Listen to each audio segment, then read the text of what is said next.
ECR பக்கம் மகாபலிபுரம் பக்கம் வந்து முழுமையான வைப்ல இருக்குது. தாவேக்கால அதிமுகவினர் வந்து பல பேர் வந்து இணைஞ்சிட்டு இருக்காங்க. வைப் அப்படிங்கிறது வெறும் மகாபலிபுரத்துல மட்டும் இல்ல, அவங்க அங்க பஸ்ல ஏறினதுல இருந்தே வைபோட தான் கிளம்பி இருக்காங்க. முதலமைச்சர் விஜய் சொன்னார் எல்லா லீக்கேஜ் நிறைய இருக்கு, நாங்க உள்ள வந்த பிறகுதான் தெரிஞ்சது அந்த லீக்கேஜை சரி பண்றோம்னு. யார் லீக்கேஜை ஏற்படுத்தினாங்களோ அவங்கள உள்ள கூப்பிட்டு வச்சா எப்படி சரி பண்ண போறீங்க?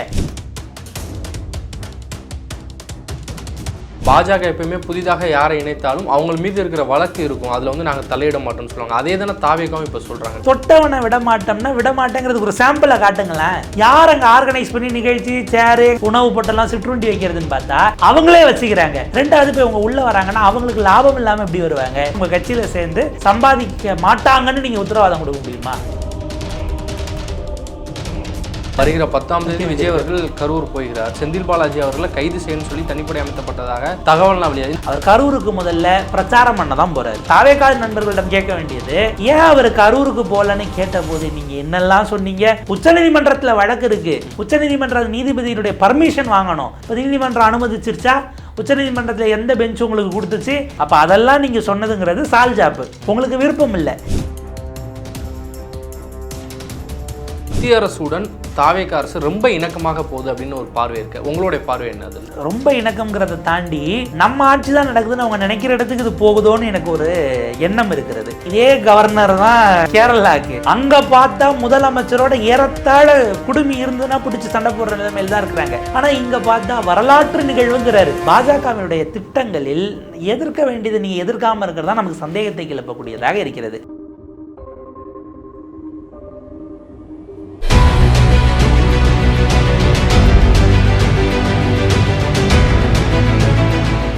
சாட்டை நேயர்களுக்கு வணக்கம். இன்றைய தினம் நம்முடன் இணைந்திருக்கிறார் ஊடகவியாளர் புண்ணியவளவன் அவர்கள். வணக்கம். வணக்கம். நலமா இருக்கீங்களா? ரொம்ப சிறப்பா. ஈசிஆர் பக்கம் மகாபலிபுரம் பக்கம் வந்து முழுமையான வைப்ல இருக்குது. எல்லாருமே செல்ஃபி எடுங்கன்னு சொல்லிட்டு காலையிலேருந்து நம்ம செய்திகள்லாம் பார்க்க முடியுது. தாவேக்கால அதிமுகவினர் வந்து பல பேர் வந்து இணைஞ்சிட்டு இருக்காங்க, முக்கிய பொறுப்பாளர்களாக இருக்கட்டும், முன்னாள் அமைச்சர்னு சொல்லிட்டு. இந்த இணைவு அப்படிங்கிறது என்ன மாதிரியான ஒரு தாக்கத்தை ஏற்படுத்தும்? முதல்ல வைப் அப்படிங்கிறது வெறும் மகாபலிபுரத்தில் மட்டும் இல்லை, அவங்க அங்கே பஸ்ஸில் ஏறினதுலேருந்தே வைபோட தான் கிளம்பியிருக்காங்க. உங்களுக்கு கரூரில் இருந்தும் அதே போல் விராலிமலையிலிருந்தும் இந்த பஸ்ஸெல்லாம் ஏறத்தாழ ஒரு 2 வாரத்துக்கு முன்பாகவே புக் செய்யப்பட்டு தள்ளி போயிட்டே இருந்தது.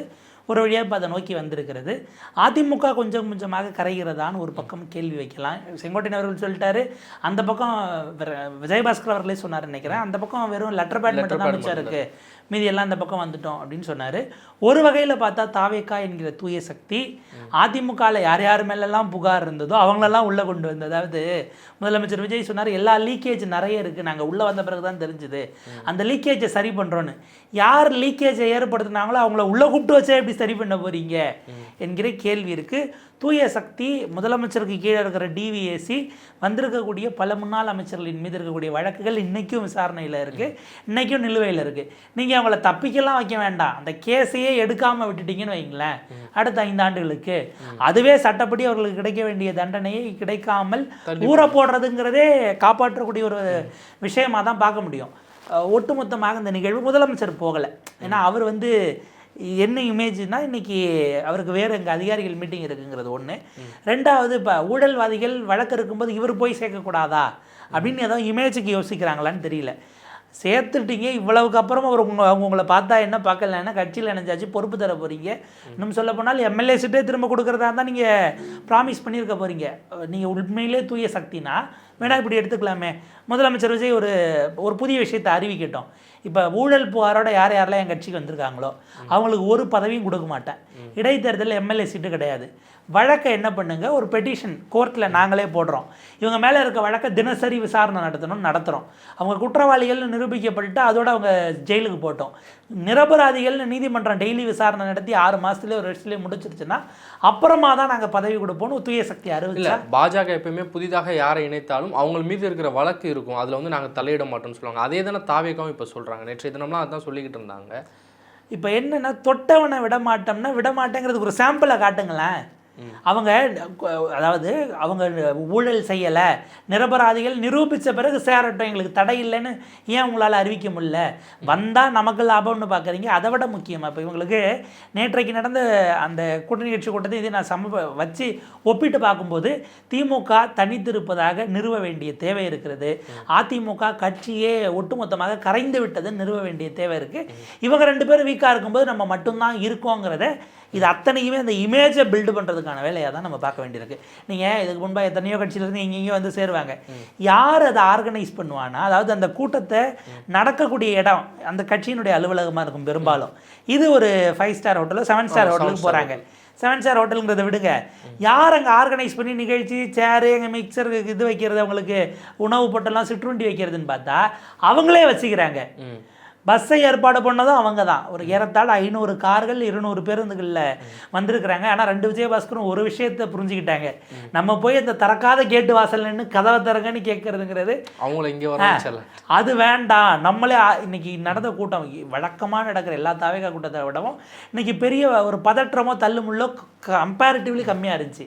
ஏன்னா இந்த திட்டமிடுதலை நடத்துகிறவர்கள் அதிமுககாரர்களாக இருக்கிறார்கள்ங்கிறது ஒன்று. 2வது இப்போ இவங்க உள்ளே வராங்கன்னா அவங்களுக்கு லாபம் இல்லாமல் எப்படி வருவாங்க? நீங்கள் தான் சொல்கிறீங்க இந்த தேர்தலுக்கு எத்தனை 100 கோடி ரூபாய் அவங்க செலவு பண்ணியிருக்காங்க தெரியுமான்னு இப்போ கூட்டணியில் சேர்ந்த துரை வைகோலை தொடங்கி இவங்க அதிமுகலாம் இதை பேசுகிறாங்க. அதிமுக செலவு பண்ணதான் தாவேகா அமைச்சர்களே பலரும் பேசுகிறாங்க. அப்படி செலவு பண்ணி ஜெயிச்சவங்களை ராஜினாமா பண்ணாலும் நீங்கள் ஏற்றுக்கிறீங்க. இப்போ இந்த பண்ண செலவு அவங்களுக்கு நட்டம். அதை சம்பாதிக்கிறதுக்கு அவங்க வழி பார்க்கணும்னா உங்கள் கட்சியில் சேர்ந்து சம்பாதிக்க மாட்டாங்கன்னு நீங்கள் உத்தரவாதம் கொடுக்க முடியுமா? இல்லை முதலமைச்சருடைய பிறந்த நாளுக்கு ஒரு தேசிய ஊடகங்கள்லாம் கொடுக்குறாங்கன்னா குறைஞ்சது 20 லட்சமாச்சும் நீங்கள் ஃபுல் பேஜ் ஆடு ஃப்ரண்ட்டில் வருதுன்னா வரும்னு சொல்கிறாங்க மதிப்பீடு. அப்படிலாம் செலவு பண்ணுறவங்க சும்மா பொழுது போகாமல் மக்களுக்கு சேவை செய்கிற எண்ணத்தில் உங்களுக்கு பிறந்தநாள் இதுக்கு கொடுக்குறாங்க. நம்ம இதை பார்க்கும்போது தாவேக்காவுடைய தொண்டர்களோட பார்வையிலேருந்து ஒன்று பார்க்க வேண்டியிருக்கு. நம்ம கடந்த தேர்தலுடைய பிரச்சார டைமில் அதை தீய சக்தி என்று இதை ஊழல் சக்தி என்று விமர்சனம் பண்ணிட்டு இருக்கும்போது தொண்டர்களும் அதை வந்து ரிப்ளிகேட் பண்ணிட்டு இருந்தாங்க. அப்படி இருக்கும்போது இப்போ இவ்வளோ ஊழல் சக்திகள் வந்து தாவேக்கால இணைகிறதா அவங்க எப்படி பார்ப்பாங்க? அடிப்படையில் இதில் 2 விஷயம் இருக்குது. விஜய் அண்ணா எது பண்ணாலும் சரிங்கிறவங்க இது ஒரு விஷயமா கண்டுக்க மாட்டாங்க. நம்ம பலம் பெறோம், எப்படி செங்கோட்டையினவர்கள் அந்த மாதிரி இவங்களும் அந்த அந்த மாவட்டத்தையும் அப்படி ஜெயிக்கிற அளவுக்கு கொண்டு போவாங்கன்னு பார்க்குறவங்க ஒரு செக்ஷன். விஜய் அண்ணாக்கு தெரியாதா? நீங்கள் தாவேக்காலேயே ஓரளவுக்கு யோசிக்கக்கூடியவர்கள் கேள்வி எழுப்பினாலும் அண்ணாக்கு எது சரி தப்புன்னு தெரியாதா, நீங்கள் சொல்லி தராதீங்கிறதாக ஒரு செக்ஷன் இருந்துடும். இதில் யாருன்னா கை காசை போட்டு வேலை பார்த்து செலவு பண்ணி புசியானந்த் அவர்கள் அடிக்கடி சொல்லுவார் இல்லையா, யார் ரசிகர் மன்றத்தில் இருந்து போஸ்டர் ஒட்டுவதற்கு அந்த கோந்த சைக்கிளில் வச்சு கொண்டு போனானோ அந்த தொண்டனுக்குத்தான் முதல் உரிமை அப்படின்னு பேசுவார். அப்படி பண்ணவங்களுடைய நிலைமை என்ன ஆகும்னு இருக்கு. நீங்கள் திரு பரவேஷ் அவர்களோ அல்லது திரு விஜயபாஸ்கர் அவர்களோ மாமா மாப்பிள்ளைன்னு இணக்கமாக போகிறாங்கன்னா அது வரவேற்க மாப்பிள்ளைன்னு தான் அவர் கூப்பிட்றாரு. இவங்க ஆதரவாளர்களோடு அவர் வராரு, அவர் மட்டும் தனியாக வரல. அந்த ஆதரவாளர்களுக்கு இப்போ அடுத்தது உள்ளாட்சி தேர்தலில் கவுன்சிலராக அதிமுகலே இருந்து இப்போ கவுன்சிலராக இருக்கிறவங்களாம் கூட வந்திருக்கலான்னு வைங்க புதுக்கோட்டையில். இவங்களுக்கு அவர் சீட்டு வாங்கி கொடுத்தா இந்த எலெக்ஷனில் விராலிமலையில் உங்களை எதிர்த்து வேலை பார்த்து அடிபட்டு கேஸ் வாங்கி வந்தவ தாவேக்கா தொண்டர் நிலை என்ன ஆகணும் இல்லை. அமைச்சர் ஆதவர்ஜுனா கூட அதை நோக்கி தான் சொல்கிறாரு, உள்ளாட்சி தேர்தல் நம்ம கவனம் செலுத்தி வேலை பார்க்க வேண்டியது இருக்குது, ஒரு அனுபவம் வாய்ந்த ஒரு டீம் வந்து உள்ளக்க வராங்கன்னு வந்து சொல்லியிருந்தார். அப்போ உள்ளாட்சியில் நீங்கள் கேட்குறமே முன்னாடி இருந்தவங்களுக்குலாம் இப்போ கோஷ்டி முதல் ஏற்பட வாய்ப்பு இருக்குல்ல? கோஷ்டி முதல் மிக நிச்சயமாக வந்து சேர போகுது. இப்போ திமுகவில் ஒரு குழு அமைக்கிறாங்க மறுசீரமைப்புக்குன்னு. அந்த குழு குறித்து அந்த கட்சி அதிகாரப்பூர்வமாக எதுவும் சொல்லலை. பட் பொதுவெளியில் வரக்கூடிய டிஸ்கஷன் என்னவா வருது, இதில் ஒரு முக்கியமான அம்சத்தை எல்லாம் கவனிச்சிங்களா, இவங்க யாரும் வேற கட்சியிலேருந்து திமுகவுக்கு வந்தவங்க இல்லை அப்படின்னு ஒரு விஷயத்த பேசுகிறாங்க. அப்போ ஏதோ ஒரு வகையில் வேற இடத்துல இருந்து வந்தவங்களால பின்னடைவுன்னு அவங்க யோசிக்கிறாங்களா? ஆனால் வேற வகையில் யோசிச்சா அதிமுகல இருந்து வந்தவங்கெல்லாம் எந்த அலையிலும் தப்பிச்சு வர்றதெல்லாம் நம்ம பார்க்க முடியுது. நீங்கள் 2000 அனிதா ராதாகிருஷ்ணன்லாம் 2011 அலையிலே ஜெயிச்சு வந்திருக்காப்புலங்கிறத பார்க்குறோம். அவர் ஜெயிச்சிருக்காரு. நீங்கள் மனோஜ் பாண்டியன் ஆகட்டும், வைத்திலிங்கம் ஆகட்டும், இப்படி பார்க்கும்போது ஏதோ ஒரு விஷயம் இருக்குது. ஏவாவேல் உட்பட நீங்கள் எடுத்துக்கலாம் ஃப்ரெண்ட் அது வரைக்கும். இப்போ அதில் ஏதோ ஒரு விஷயம் இருக்குது இல்லைங்கிறத தாண்டி அப்படி வர்றது ஒரு கட்டத்துக்கு பிறகு அங்கே இருக்கக்கூடியவங்களுக்கு வேறு கட்சியிலேருந்து வந்தால் தான் மரியாதை கூட கிடைக்குமோன்னு ஒரு உணர்வு, ஒரு சோர்வை ஏற்படுத்துது இல்லை. இந்த மாதிரியான விஷயத்தை இங்கே ஏற்படுத்தானா ஆட்சி அதிகாரத்தில் இருக்கிற வரைக்கும் அதை எடுத்து குரலில் பெருசாக வெளில சொல்ல மாட்டாங்க. ஏன்னா அதிகாரத்தில் இருக்கிற வரைக்கும் சரி முழுசாக நம்ம முதல் இடத்துக்கு வரதுனால 2வது 3வதுல இருக்கிறதுங்கிறது நமக்கு பாதுகாப்புன்னு நினச்சி இருப்பாங்க. ஆனால் அதிகாரம் ஒட்டுமொத்தமாக யார்கிட்ட குவியும், மாவட்டத்தை யார் கட்டுப்படுத்த போகிறா என்கிற இடத்துல இருந்து தான் அது தொடங்கும். உள்ளாட்சி தேர்தலில் அதுக்கான நீங்கள் ஒரு செக்ஷன் ஆஃப் ஓட்டர்ஸ் அந்த கட்சியிலே இல்லாமல் ஆனால் விஜய் அண்ணாவை பிடிக்கும்னு ஓட்டு போட்டவங்க அந்த செக்ஷனில் என்ன பண்ணிடும், யார் நின்னாலும் விசில் தானே நிற்குதுன்னு விட்டுருவாங்க. செலவு பண்ணவங்களுக்கு தான் அந்த வழி என்னன்னு தெரியும். இந்த தேர்தலை நம்பி விஷயங்கள் இருக்குன்னு செலவு பண்ணவங்க வரும்போது தான் அது என்னன்னு தெரியும். அதாவது ஒரு நீண்ட கால இதில் மிகப்பெரிய அளவுக்கான சிக்கலை தாவேக்காவுக்குள்ள அது ஏற்படுத்த போகிறது. இப்போ என்னென்னா, இந்த கட்சி அதிமுக ஃபார்மெட்டில் நடத்தணும்னு அவங்க நினச்சாங்கன்னா, ஏன்னா விஜயபாஸ்கர் அவர்கள் சேர வர்றவர் கட்சியில் அங்கே சாப்பாடு இருக்குது, இங்கே தண்ணி இருக்குது, எல்லாம் பாங்க 2 மணி நேரம் இருக்குன்னு இப்படி சொன்னதாக தமிழ்நாட்டில் இது வரைக்கும் எங்கேயும் நடந்ததில்லை. இதில் ஒரு செக்ஷன் செங்கோட்டையன் அவர்கள் உட்பட 4வது நிரந்தர முதலமைச்சரை கண்டுபிடித்திருக்கிறார்கள் தமிழ்நாடு அரசியலில் கடந்த 15-16 ஆண்டுகளில். எம்ஜிஆர் அவர்கள் தொடங்கி ஜெயலலிதா, எம்ஜிஆர் அவர்களுக்கு அவங்க நிரந்தர முதலமைச்சர்னு சொன்னாங்களான்னு தெரியல, ஜெயலலிதா அவர்களுக்கு சொன்னாங்க. அடுத்தது ஓபிஎஸ்க்கு சொல்ல, ஏன்னா அப்போ சசிகலா அம்மாவுக்கு சொன்னாங்க. எடப்பாடியார் காலத்திலும் அவர் நிரந்தர முதலமைச்சர்னாங்க. இப்போ விஜய் அவர்களுக்கு வந்து சேர்ந்திருக்கிறார்கள். அந்த வார்த்தை அப்படியே தான் இருக்குது, நிரந்தர முதலமைச்சர்னு. ஆனால் சொல்லப்பட்டவர்கள் எல்லாம் நிரந்தரமான அடுத்தடுத்த ஆட்கள் மாறிக்கொண்டவர்கள் நிரந்தரமாக இருக்காங்க. சொன்னவங்களும் நிரந்தரமாக அதே வகையில் 2ஆம் இடம் 3ஆம் இடத்துல இருந்து அவங்க இதை தக்க வைக்கிறாங்கங்கிறது. விஜயபாஸ்கர் வந்து ஒரு நல்ல ஆர்கனைசர் தான். 2026 தேர்தலை எடுத்தோம்னா ஒன்று கவனிக்க வேண்டியது, புதுக்கோட்டையிலும் கரூரிலும் இவங்க ஜெயிச்சதே அதிமுக ஒரு தொகுதி தான். இப்போ அதுவும் ராஜினாமா ஆகும்போது 0 ஆகி நிற்கிறது. இது எடப்பாடி பழனிசாமிக்கு கட்சி ரீதியிலான ஒரு சவாலாக பார்க்கலாம். ஆனால் அவர் என்ன யோசிப்பார், 15 வருஷம் 20 வருஷம் நீங்களே மாவட்ட செயலாளரா, எம்எல்ஏவா, அமைச்சரா, அங்கே லோக்கல் பாடியில் கான்ட்ராக்டில் எடுக்கிறதுலேருந்து எல்லாம் உங்களுக்கு வேண்டப்பட்டவங்களா போட்டுட்டீங்க. உங்களுக்கு எதிராக வளராமல் இதே கட்சியிலே இருந்த தொண்டை இருப்பான்ல, நான் அவனை எடுத்து போட்டால் அவன் வேகமாக வேலை பார்ப்பான்னு கூட அவர் நினைக்கலாம். அது பாசிட்டிவாக கூட பார்க்கலாம். உள்ள அது களத்தில் என்னவா ரிஃப்ளெக்ட் ஆகுதுங்கிறது. விஜயபாஸ்கர் அவர்கள் இந்த முறை அந்த மாவட்டத்தில் அவர் தெரிஞ்சே அதை செஞ்சாரான்னு தெரியல, எல்லா தொகுதி மீதம் இருந்த அத்தனை தொகுதியையும் கொண்டு போய் பாஜக கிட்ட அல்லது பாஜக சின்னத்தில் நிற்கிறவங்களுக்கு நகர்த்தி விட்டார். அப்படி நகர்த்தியதனுடைய விளைவோ என்னமோ அவங்க இழந்தாங்க. ஆனால் அவர் எந்த அலையிலும் ஜெயிச்சு வரக்கூடியதாக தான் அவர் விராலிமலையில் ஜெயிச்சு வந்தார். ஏறத்தாழ அதெல்லாம் கன்ஃபார்ம் சீட்டுங்கிற அளவுக்கு தான் பார்க்கப்பட்டது. இப்போவும் அப்படி தான் இருக்குது. இந்த பக்கம் கரூரில் எனக்கு என்னென்னா, விஜயபாஸ்கரை கான்ஷியஸாக வெயிட் பண்ண வச்சதுக்கு காரணம் எம்ஆர் விஜயபாஸ்கர் வர வரை கொஞ்சம் இருங்கன்னு சொன்னாங்களான்னு ஒரு சந்தேகம் வரும். 2 விஜயபாஸ்கரும் வரட்டும், 2 விஜயபாஸ்கர்னு இல்லை, அந்த இடத்துல கரூரை முதலமைச்சர் கௌரவ பிரச்சனையாக பார்க்கிறாரோன்னு ஒரு பார்வை இருக்குது. அது விவாதங்கள் வச்சது. நீங்கள் கரூரை மையப்படுத்தி தான் இன்றைக்கி அமைச்சர் ராதாகிருஷ்ணன் போன்றவர்கள் என்ன சொல்கிறாங்க, கரூரில் நீங்கள் செஞ்சதுக்கு தான் நீங்கள் ஆட்சியை இழந்துட்டீங்க, நீங்கள் திமுக பார்த்து சொல்கிறீங்க. கரூரில் ஒரு பழி வாங்க வேண்டிய ஒரு படலம் இருக்குன்னு சொல்கிறாங்க. அப்படின்னும் போது கேள்வி, கரூரில் செஞ்சதுக்காக நீங்கள் ஜெயிச்சிட்டீங்கன்னு சொல்கிறீங்களே, கரூர்லேயே நீங்கள் ஜெயிக்கலையே என்கிற கேள்வி தாவேக்காவை நோக்கி தான் இழுகிறது. அங்கே வந்து தாவேக்காவினுடைய வரலாறை நீங்கள் ஆவணப்படுத்தினீங்கன்னா, கட்சி சந்தித்த முதல் வழக்கு அதில் சிறைக்கு போனவர் நீங்கள் எடுத்தால் திரு மதியழகன் அவர்கள் தான். அவர் தான் அங்கே கேண்டிடேட்டாக நின்னார். இந்த பக்கம் செந்தில் பாலாஜி அவர்களுடைய அவருக்கு நம்பிக்கையான ஒருவர் கேண்டிடேட்டு, இங்கே எம்ஆர் விஜயபாஸ்கர். ஸோ இந்த போட்டியில் திமுக தாவேக்கா மாற்றி கரூர் சம்பவத்தில் குற்றச்சாட்டுகளை முன்வைத்த போதும் அதிமுக அங்கே ஜெயித்து வருகிறதுங்கிறது. நீங்கள் சொன்னதை கரூரில் இப்போ உணர்ந்திருக்கணுமே, நேரடியாக பாதிக்கப்பட்டிருந்தால் வழி இருந்தால் உங்களை ஏன் ஜெயிக்க வைக்கலன்னு இந்த கேள்வியை தாவேக்கா ஒரு வேளை தனிப்பட்ட பிரச்சனையாக பர்சனல் இஷ்யூவாக பார்த்து எம்ஆர் விஜயபாஸ்கர் வருகிற வரை காத்திருந்தாங்களான்னு ஒரு பார்வையும் நம்ம வருகிற 10ஆம் தேதி விஜய் அவர்கள் கரூர் போகிறார். கரூரில் அதாவது செந்தில் பாலாஜி அவர்களை கைது செய்யணும்னு சொல்லி தனிப்படை அமைக்கப்பட்டதாக தகவல்லாம் வெளியே. இந்த ரெண்டையும் கனெக்ட் பண்ணி நம்மளால் பார்க்க முடியுதா? இதில் ஒரு விஷயம் என்ன குற்றச்சாட்டாகவே வைக்கப்படுகிறது, இவர் அங்கே போவதற்கு உள்ளாக செந்தில் பாலாஜி அவர்களை கைது செய்ய வேண்டும் என்கிற ஒரு துரித கதியில் நடக்குதான்னு ஒரு கேள்வி எழுப்புறாங்க. இப்போ 35 கோடி கொடுத்தாங்க, இல்லை கொடுத்துருந்தா நிரூபிங்க, குற்றத்தை நிரூபிச்சுட்டு தூக்கி ஜட்ஜி எவ்வளோ நாள் உள்ள அனுப்புகிறாரு, ரிமாண்ட் பண்ணிட்டு போங்க, குற்றவாளிகள் தப்பக்கூடாது, அதில் நமக்கு பிரச்சனையே இல்லை. ஆனால் இந்த வேகம் எல்லா வழக்குலையும் இருக்கா? இப்போ வரைக்கும் எஃப்ஐஆரே போடப்படாமல் நினைக்கிற ஒரு வழக்கு மிச்சம் இருக்குது. என்னுடைய எம்எல்ஏவை கடத்தி கொண்டு போய் ஃபோர்ஜரியாக லெட்ரு எழுதி கொடுத்துட்டாங்கன்னு டிடிவி தினகரன் 8 மே நள்ளிரவு, அது ஏறத்தாழ விடுஞ்சிருச்சுன்னு வைங்களேன், ஒரு 12:30 மணிக்கு நடுராத்திரியில் போய் ஒரு கம்ப்ளைண்ட்டை கிண்டியில் அசிஸ்டன்ட் கமிஷனர் ஆஃபீஸில் அவரை பார்த்துட்டு வந்து ஒரு ஃபோர்ஜரி கம்ப்ளைண்ட்டு, ஃபோர்ஜரி பழைய இதில் 420, இப்போ அது வேறு செக்ஷனாக இருக்கும் பிஎன்எஸ்எஸில், ஒரு கம்ப்ளைண்ட் கொடுத்தாரு. அதுக்கு எஃப்ஐஆரே ஆக்சுவலாக போடலை. அதுக்கடுத்து 2 நாள் அவர் சிஎம் ஆகிட்டார், அப்படின்னு நின்று போச்சு. இந்த வேகம் இந்த போலீஸ் எல்லாத்துலேயும் காட்டுச்சுன்னா நமக்கு வரவேற்கத்தக்கதாக தான் இருக்கும். இவர் அங்கே கரூரில் போய் என்ன பேசுவாருங்கிறத கூட நம்ம ஓரளவுக்கு யூகிச்சிடலாம். அவர் கரூருக்கு முதல்ல பிரச்சாரம் பண்ண தான் போகிறாரு. எப்படி திருச்சிக்கு போய் நன்றி தெரிவிக்கல, பிரச்சாரமாக தான் அந்த கூட்டம் இருந்தது. அடுத்த இடைத்தேர்தலுக்காக. ஏன்னா இப்போ இடைத்தேர்தல் வந்தால் 10 தொகுதினா அவர் 10க்கும் போக மாட்டார். அவரோட இயல்பு இங்கிட்ட இருக்க மாமல்லபுரத்தில் சேர்றவங்களுக்கே போகலையே அப்படின்னும் போது இப்போ கரூரில் இடைத்தேர்தலுக்கான பிரச்சாரமாக அவர் செய்வார். எப்படி இருக்கலாம்னா, நாம் முதலமைச்சர் ஆயிடக்கூடாதுங்கிறதுக்காக நம்ம தோழர்கள், நம்ம சொந்தங்கள் 41 பேர் இந்த கரூரில் நம்ம பலி கொடுத்தோம். நீங்கள் நான் முதலமைச்சர் ஆனாலும் கூட கரூருக்கு வரணும்னு நினைக்கும் போது என் ஆட்சியவே கவிழ்க்க சதி நடந்தது என்று அவர் மிக நிச்சயமாக பேசுவார். அந்த பிரச்சார வடிவத்தை தாண்டி இதில் என்னென்னா, நம்ம தாவேகா நண்பர்களிடம் கேட்க வேண்டியது, ஏன் அவர் கரூருக்கு போகலன்னு கேட்டபோது நீங்கள் என்னெல்லாம் சொன்னீங்க?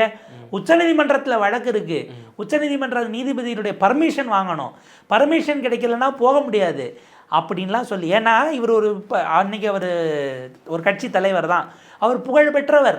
அவர் போகிறாருன்னா சாட்சியை கலைச்சிருவார்னு மாறினவர்கள் நீதிமன்றம் அதெல்லாம் அனுமதிக்காதுன்னு சொன்னீங்களே. இப்போ நீதிமன்றம் அனுமதிச்சிருச்சா? உச்சநீதிமன்றத்தில் எந்த பெஞ்ச் உங்களுக்கு கொடுத்துச்சு? இல்லை எஸ்ஐடி பார்க்கக்கூடிய அஜய் ரஸ்தோகி ஜஸ்டிஸ் கொடுத்துட்டாரா ஓய்வு பெற்ற நீதிபதி? அப்போ அதெல்லாம் நீங்கள் சொன்னதுங்கிறது சால்ஜாப்பு. உங்களுக்கு விருப்பம் இல்லை. கேட்ட கேள்வி, நீங்கள் பதவி ஏற்பன்னைக்கு ஏன் அந்த 41 குடும்பத்தை சேர்ந்தவர்களை வரவழைச்சு வரிசையில் உட்கார வச்சிருக்கக்கூடாதுன்னு கேட்டதுக்கே சாட்சியை கலைச்சிறதா குற்றச்சாட்டு வந்தால் எப்படி சிபிஐ அதெல்லாம் அனுமதிக்காதுன்னு பேசியவரெல்லாம் இப்போ என்ன சொல்ல போகிறாங்கன்னு நான் கேட்க ஆர்வமாக இருக்கேன். அப்போ அங்கே போனால் அங்கே கலையாதா இதெல்லாம் இருக்குன்னு வச்சுக்கோங்களேன். அவர் போயிட்டு அரசு நிகழ்ச்சி தனியாக நடக்கும் போது அதுக்கு பிறகு இந்த தேர்தலுக்கான பிரச்சாரம் எனக்கு என்னமோ நான் நினைக்கிறேன் கரூருக்கு போனார்னா அப்படியே சுற்றி உங்களுக்கு தாராபுரம், பெருந்துறை இது எல்லாத்துக்கும் சேர்த்து ஒரே இடத்துல பேசினா போதுனே கூட அவர் செஞ்சுட்டு வர்றதுக்கும் வாய்ப்பு இருக்குது. திரும்பவும் அவரை பொறுத்த வரைக்கும் கேண்டிடேட் இல்லை, விஜய் விசில் தான். ஸோ இந்த பிரச்சாரத்துக்கான வேலையும் அவர் பண்ண போகிறாரோங்கிறதா அதை நான் மதிப்பிடுறேன். இவர்கள் சேர்ந்திருப்பதுங்கிறது எடப்பாடி பழனிசாமி ஓகே ஒரு வகையில் போன வரைக்கும் பரவாயில்ல, இதுக்கப்புறம் இருந்து தொல்லை பண்ண மாட்டாங்கன்னு. இவ்வளோ ஓடிக்கிட்டு இருக்கும்போது எஸ்பி வேலை பண்ணி நான் அதிமுகவில் தான் இருக்கேன்னு அவர் பயிட்டு கொடுக்குறாரு. அவருக்கு அடுத்த பிரச்சனை இனிமேல் எடப்பாடி பழனிசாமிக்கு அப்படி போயிடும். ஒரு புது முகம் கிடைக்கிறது. ஆனால் இந்த 2 திராவிட கட்சிகளுடைய ஜெராக்ஸாகத்தான் அமைப்பு முறையும் மாறப்போதா கட்சிக்குள்ள, அப்படிதான் தாவேக்காவும் மாறப்போதா அப்படின்னா அதை நோக்கித்தான் அவர்கள் நகர்கிறார்கள். இப்போ குதிரை பேரம்னு நம்ம விமர்சனத்தை எதிர்க்கட்சிகள் வைக்கிறாங்க, சோபா மாடல் அரசுன்னு விமர்சனத்தை வைக்கிறாங்க. ஆனால் அவர்களுடன் இருக்கக்கூடிய கூட்டணி கட்சிகள் சந்தோஷமாக இருக்கிறாங்க. நேற்றைய தினம் எல்லாருமே ஒன்றா சேர்ந்து கை தூக்கியிருக்காங்க. வைகோ முதற்கொண்டு திருமாவளவன் முதற்கொண்டு எல்லாருமே சந்தோஷமாக இருக்கிறாங்க. அப்படி இருக்கும்போது நம்ம குதிரை பேரம் நடந்திருக்குன்னா அவங்க முகத்தில் ஒரு கலை இழந்து இருக்குங்களா? அது எதுவுமே நம்மளால் பார்க்க முடியுது இல்லை. சிவிஎஸ் அவர்கள் இதுக்கு போனது அவர் ஆஃபீஸ்க்கும் சோஃபா போச்சுன்னு நான் நினைக்கிறேன். இப்போ நீங்கள் கேட்குறது கூட்டணி கட்சிகள் இந்த இப்போ விஜய் ரொம்ப தெளிவாக அவர் ஆரம்பத்துலேருந்து எதற்கும் பதில் சொல்கிறதில்லன்னு வைங்க. இப்போ திமுக வைக்கக்கூடிய விமர்சனத்துக்கெல்லாம் தாவேக்காவை விடவும் தாவேக்காவுக்காக பேசுவதற்கு தயார் பண்ணது தான் நேற்றைய கூட்டணி கட்சிகள் கூட்டம். இவர்களை மனித கேடயமாக போர் சூழலில் எப்படி பொதுமக்களை தாங்கள் தப்பிப்பதற்கு சில இடங்களில் அந்த குழுக்கள் செய்வாங்களோ அதை விட படுபயங்கரமாக அரசியல் ரீதியிலாக நேராக ஒரு மோடிஜியை எதிர்க்க மாட்டார், அதுக்கும் அவங்கள பயன்படுத்துவார். நேராக திமுகவுக்கு எதிரான விமர்சனங்கள் அதுக்கும் அவரை பயன்படுத்துவார். இப்போ விஜயை பாதுகாப்பதற்கான அந்த ஃப்ரண்ட்லைன் அவர்களுடைய போர் வீரர்களைப் போல அந்த கூட்டணிக்கான முகங்களாக இவங்களெல்லாம் நேற்று கூட்டம் கூட்டி இறக்கி விட்டுருக்காரோனே நம்ம பார்க்க வேண்டியது. இல்லை இப்போ திமுகவிற்கு அவர் செய்த வேலையை இப்போ தாவேக்காக செய்ய போகிறாங்கன்னு எடுத்துக்கலாமா? நம்ம எங்கே வித்தியாசம் வரும்னா, திமுகவில் குறைஞ்சபட்சம் அவங்க கட்சியும் பேசிக்கிட்டு இருப்பாங்க. கட்சியில் செய்தி தொடர்பாளர்களோ தலைவர்களோ ஆளாளுக்கு ஏதோ ஒரு இடத்துல பேசுவாங்க. அந்த கருத்தோடு சேர்ந்து இவங்க பல இடங்களில் இவங்க இன்னும் அழுத்தமாக கேட்டிருக்கணும், கேட்காம விட்டுட்டாங்க. இப்போ என்ன சிக்கல்னா, இவங்களுடைய வாக்கு வங்கி அவர்களும் இழந்திருக்கிறார்கள் 2026 தேர்தலில். இதை மீட்டெடுக்கணும்னா நீங்கள் இப்போ இந்த இருக்கக்கூடிய அரசையும் கேள்வி கேட்காம போனீங்கன்னா உங்கள் வாக்கு வங்கி மொத்தமாக கரையாதான்னு ஒரு கேள்வி இருக்குது. அப்போ நீங்கள் மக்கள் பக்கத்துலேருந்து பிரச்சனையை கேட்க போகிறீங்களா, இல்லை அரசுக்கான டிஃபென்ஸாக மாற போகிறீங்களா? உங்களுடைய விஷயம் மக்களின் கோரிக்கைகளை அரசுக்கு கொண்டு போய் சேர்த்து செய்ய வைக்க முடிந்த விஷயங்களை பேசுவதா, அல்லது அரசு எடுத்த முடிவை டிஃபெண்ட் பண்ணுவதா? ஒன்றில் ரொம்ப எளிமையான உதாரணம், 2025 நினைக்கிறேன் அவங்களுடைய செயற்குழு 25 அதுக்கு முன்பாக 24 செயற்குழு 30ஆம் தேதி 11ஆம் மாதம் நினைக்கிறேன். அந்த செயற்குழுவில் நீங்கள் போடுறீங்க கன்னியாகுமரியில் அணுக்கனிம அந்த கழிவுகளுக்கான அந்த சுரங்கத்தை அமைக்கக்கூடாது, அணுக்கனிம சுரங்கம்னு நீங்கள் தீர்மானம் நிறைவேற்றுறீங்க. அதுதான் நான் கேட்க நினச்சேன். இறுதியாக மத்திய அரசுடன் தாவேகா அரசு ரொம்ப இணக்கமாக போகுது அப்படின்னு ஒரு பார்வை இருக்குது. உங்களுடைய பார்வை என்ன? அதில் ரொம்ப இணக்கங்கிறத தாண்டி நம்ம ஆட்சி தான் நடக்குதுன்னு அவங்க நினைக்கிற இடத்துக்கு இது போகுதோன்னு எனக்கு ஒரு எண்ணம் இருக்கிறது.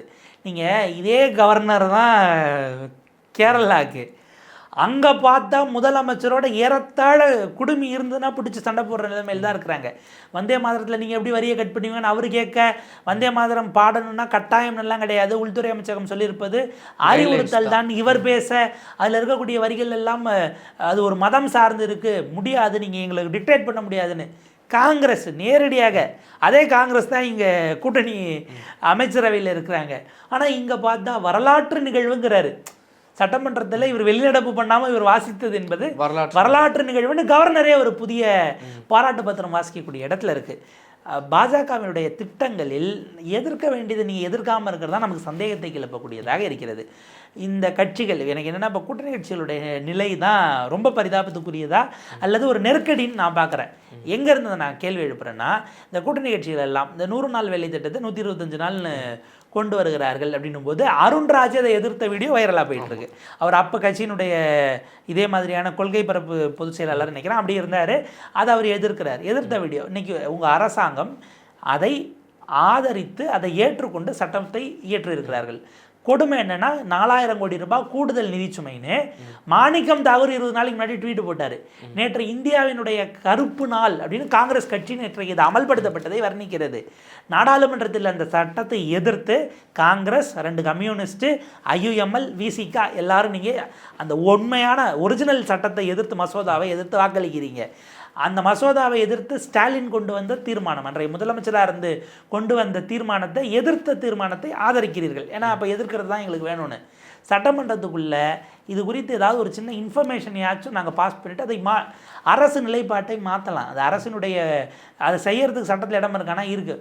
மாத்திரோன்னு நீங்கள் சட்டமன்றத்துக்கு சொல்லணும்ல. ஏன்னா இதற்கு முன்பாக எதிர்க்கிறோன்னு சட்டமன்றத்தில் சொன்னீங்க. அப்படி ஒரு தீர்மானத்தை நிறைவேற்றணும். இதில் 19ஆம் தேதி 29ஆம் தேதி CPM CPI தமிழ்நாடு முழுக்க திட்டத்தை எதிர்த்து போராடி இருக்காங்க. ஆனால் மோடி அவர்களை கண்டித்து போராடியவர்கள் இப்போ இவரை எதிர்த்து வாயை திறப்பார்களாங்கிற கேள்வி வருது. இதை தாண்டி திருப்பரங்குன்றம் விவகாரமாகட்டும் அல்லது மற்ற விஷயங்களிலெல்லாம் இப்போ பாஜக அரசுக்கு நெருக்கடியான, இப்போ என்ன மத்திய கல்வி அமைச்சர் சொல்கிறார், நாங்கள் இந்த PM ஸ்ரீ தொடர்பாக பார்த்து பேசிக்கிட்டு இருக்கோம், எப்படியும் ஒரு சுமூகமான முடிவை எட்டுவோன்னு நாங்கள் பார்க்குறோன்னு சொல்கிறாரு. இதில் குதிரை பேர குற்றச்சாட்டுகள் எல்லாம் மத்திய அரசு நினைத்தால் எடுக்க முடியும். இப்போ ஒன்றும் வேண்டாம், தாவேக்காவெல்லாம் டிஸ்டர்ப் பண்ண வேண்டாம். தாவேக்காவில் இணைந்த இந்த ஊழல் வழக்கில் குற்றம் சாட்டப்பட்டவங்களுக்கு தாவேக்காவில் சேர்ந்த பிறகு நீங்கள் ரைடு விடுங்களேன். தாவேக்காவின் மூத்த தலைவர் சி விஜயபாஸ்கர் வீட்டில் அமலாக்கத்துறை சோதனை அப்படி தானே வரும். தாவேக்காவினுடைய முன்னணி தலைவர் இல்லை மூத்த தலைவர் அப்படிங்கிற வகையில் வரப்போகுது. நீங்கள் அதுக்கப்புறம் உட்காந்து அது எங்கே இவங்க கடந்த ஆட்சியில் நடக்கும் பொழுது அவங்க சொல்லுவாங்க இல்லையா, ஏதாவது வருதுன்னா செந்தில் பாலாஜி மீதான ஊழல் புகார் குற்றச்சாட்டு நீங்கள் கொண்டு வந்தீங்கன்னா அது அதிமுக அமைச்சரவை ஜெயலலிதா அவர்கள் முதலமைச்சராக இருந்த போதுங்கிறது அவங்க டிஃபென்ஸாக இருக்கும். இவங்க உட்காந்து அது அதிமுக. இப்போ இதில் என்ன சிக்கல்னா, ஜெயலலிதா அம்மாவை வேற இவங்க ஏறத்தாழ வழிக்கு காட்டியாக ஏற்றுக்கிட்டாங்க. ஃபோட்டோவை சேர்க்கலை. எம்ஜிஆர் அண்ணா சொல்லிட்டாங்க, அது ஃபோட்டோ சேர்க்கலை. ஜெயலலிதா அம்மாவுக்கும் ஏற்றுக்கிறது அவங்களுக்கு ஒன்றும் பிரச்சனை இல்லை. அம்மாவினுடைய பிள்ளைகள் எல்லாம் இங்கே வரணுங்கிறத தான் சொல்கிறாங்க. அதிமுகவே இங்கே தான் சேரணும், பிள்ளைகள் அண்ணனோட பிள்ளைகளாக மாறுறாங்க அப்படிங்கிறது தான் அவங்களுடைய ஒட்டுமொத்த டேக்லைனாகவே போயிடுச்சு. அப்போ இப்படி இருக்கும்போது திட்டமிட்டு ஒரு புதிய அதிமுகவாக மாறுறீங்கன்னா நீங்கள் தூய சக்தி இல்லை கலப்பட சக்தியாக தேர்தல் முடிவுகள் வந்த அன்றைக்கே இப்போ வரைக்கும் நேரடியாக லீமா ரோஸ் அவர்களுக்கு இவங்க பதில் சொல்லவே இல்லை. அந்த அம்மையார் தான் ரிசல்ட் வந்த அடுத்த நாள் எடப்பாடி அவர்களை சந்தித்து விட்டு வெளியே தாவேக்காவுடனான பேச்சுவார்த்தை சுமூகமாக போய் கொண்டிருக்கிறது, நல்ல முடிவு வரும், அண்ணன் எடப்பாடியார் மீண்டும் முதலமைச்சர் ஆவார்னு சொன்னாங்க. அதுக்கு அடுத்த நாள் அதிமுக தரப்பில் கூட OS மணியன் போன்றவர்கள் மறுத்தாங்க. பட் இந்த பேச்சுவார்த்தை சுமூகமாக இருக்குன்னு சொன்னதுக்கு இப்போ வரைக்கும் நீங்கள் அதிகாரப்பூர்வமாக இருக்கலாம். நம்ம கேள்வி, அதிமுக அன்னைக்கு பாஜக கூட்டணியில் தான் இருந்தது. ஒருத்தர் ஜெயிச்சிருந்தாலும் யாருமே ஜெயிக்கிறனாலும் பாஜக கூட்டணியில் இருக்கும்போது முதல் பேச்சுவார்த்தையை எப்படி நீங்கள் அங்கு நடத்துவீர்கள்? அப்போ இது கலப்பட சக்தியாக ஆகணும்னு ரிசல்ட் அன்னைக்கே நீங்கள் ஆயிட்டீங்க. இன்னொன்று, திமுக அதிமுகவில் இருந்தவங்களெல்லாம் கேண்டிடேட் கிடைக்காம உள்ள சேர்த்து கொடுத்தனீங்க, நீங்கள் கலப்பட சக்தி ஆகிட்டீங்க. எனவே அது முழுக்க முழுக்க அவங்களுடைய வெளிப்பூச்சி அண்ணனோட இமேஜுக்காக தான் இது அத்தனையும் செய்கிறாங்க. ஒன்று. ரெண்டாவது, திமுக அதிமுக 2 பேரையும் பலவீனப்படுத்துவது என்கிற இமேஜை கொண்டு வரணும். 2. மூணாவது, திமுக அதிமுகவை நீங்கள் பலவீனப்படுத்துகிற இமேஜ் இருந்தால் பாஜக உங்களை தொல்லப்படுத்தாது. ஏன்னா திமுக அதிமுக கழகங்கள் இல்லாத தமிழகம் கொண்டு வரணும் தான் நீங்கள் நினச்சிங்க, நான் செஞ்சு காட்டிட்டேன், நம்ம 2 பேரும் ஃப்ரெண்ட்ஸாக இருந்துக்கலாம் என்கிற வகையில். இதில் என்னென்னா, இவங்களாம் அனுப்பினாலும் காங்கிரஸ் அமைச்சரவை விட்டு வெளியேறுவதற்கான வாய்ப்பு இல்லை. அவங்க 70 MLA ஜெயிச்சிருக்கலாம், 10 அமைச்சர் ஜெயிச்சிருக்கலாம் அப்படின்னு இப்போ பேசிகிட்டு இருக்காங்கன்னு வைங்களேன். முடிந்த கல்யாணத்திற்கு எதற்காக அப்படிங்கிறது நமக்கு தெரியல. இந்த சூழலில் விஜய் அவர்களுடைய அந்த கடுமையான இணக்கம் என்பது நீங்கள் கவனமாக பாருங்கள். நான் இந்தியா கூட்டணியில் இருக்கேன்னு அவராக சொல்ல மாட்டார். ஏன்னா அங்கே டெல்லியில் போனால் நேரடியாக மோடி அவர்களுடைய அமித்ஷாவினுடைய பகையை சம்பாதிக்க வேண்டி வரும் என்பதனால ரொம்ப கவனமாக தான் இந்த கேமை ஆடுவார். அவர்களுடைய பாதுகாப்பு அப்படிங்கிறது இவ்வளவும் நீங்கள் இணக்கமாக போய் நிதியை வாங்கிட்டீங்கன்னா உங்களை தமிழ்நாடே கொண்டாட போகுது. ஆனால் நேற்று கடிதம் எழுதுறீங்க அந்த மத்திய அரசு மாநில அரசுக்கான அந்த நிதி பகிர்வை நீங்கள் வந்து 75-25 ஆக்கணும். 60-40 சட்டத்தில் இருக்குது. 90-10 இருந்தது, 60-40 சட்டம் மாற்றினாங்க. நீங்கள் ஏற்றி அரசிதழில் வெளியிட்டுட்டு அதை ஒரு 75-25 குறைக்கணும் கடிதம் மட்டும் எழுதுறீங்க. ஏன் ஒரு கூட்டத்தில் நீங்கள் பேசுனீங்கன்னா அதுக்கு இம்பேக்ட் வேறையாச்சு, தேசிய செய்தியாகுமே. அப்போ நீங்கள் இது வெளிப்படுவதை இதை நீங்கள் நித்தி ஆயோக் கூட்டத்தில் மோடி உட்கார்ந்து இருக்கும்போது அவர்கிட்ட நாங்களும் கலந்துக்க விரும்புகிறோம் 100 நாள் திட்டம் விபிஜி ராம்ஜின்னு நீங்கள் பேசி செய்தி குறிப்பாகவும் வெளியிட்டுட்டீங்க. அப்போவே கூடுதலாக இந்த 75-25 சொல்லி ஒரு அப்ளிகேஷனாக கூட வைக்கலாமே. அப்போ அவர் மனம் கோணாமல் நடந்து கொள்ள வேண்டும் என்கிற ஒரு பேட்டர்ன் எடுக்கிறீங்க. அதில் நீங்கள் சக்ஸஸ் ஆகிட்டீங்கன்னா தமிழ்நாட்டுக்கு எந்த சிக்கலும் இல்லை. ஆனால் இப்போ நீங்களே இந்த அணுக்கனிம சுரங்கம் தொடங்கி வெவ்வேறு திட்டங்களை அவங்க கொண்டு வந்து தமிழ்நாட்டில் கொண்டு வரணும்னு தொடர்ந்து பல்வேறு எண்ணங்களோடு இருக்கிறாங்க. இப்போ அடுத்து கேபினெட் மாற்றமெல்லாம் நடந்தால் வரக்கூடிய புதிய அமைச்சர்கள் அவங்க முகத்தை வச்சு மறுபடியும் பல திட்டங்களை கொண்டு வருவார்கள். இதற்கெல்லாம் இந்த அரசாங்கம் தமிழ்நாட்டினுடைய ஜீவாதார பிரச்சனையை எப்படி எதிர்கொள்ளப் போகிறது என்கிற கேள்வி பொறுப்பு இருக்கிறது. ஆனால் அந்த பொறுப்பினுடைய கனத்தை தாவேக்கா உணர்ந்ததானா இது வரைக்கும் அப்படியான விஷயம் நமக்கு தெரியல. பல்வேறு செய்திகளை எங்களுடன் பகிர்ந்துக்கிட்டீங்க. தொடர்ந்து இணைந்திருங்கள். நன்றி. நன்றி. சாட்டை எடுத்து நாட்டை திருத்து.